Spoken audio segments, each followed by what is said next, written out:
ভক্তি যার ভগবান তার, ভক্তি না থাকলে ভগবান পাওয়া যায় না।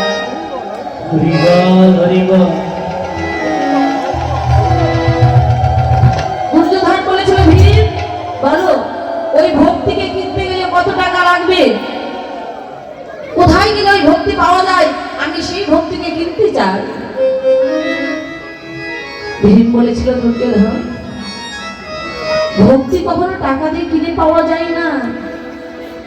দেখো আমার ভগবান নিজেই বলেছিলেন, আমি মুক্তি দিতে কাতর নয়, কিন্তু ভক্তি দিতে কাতর।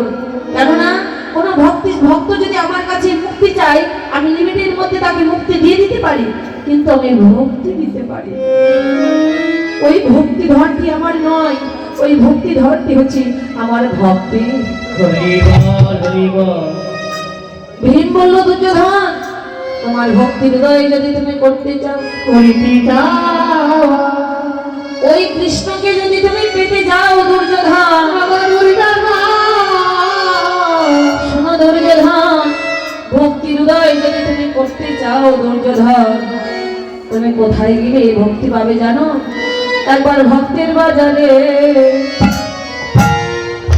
যাও দুর্যোধন, ভক্তি বাজারে দুর্যোধন।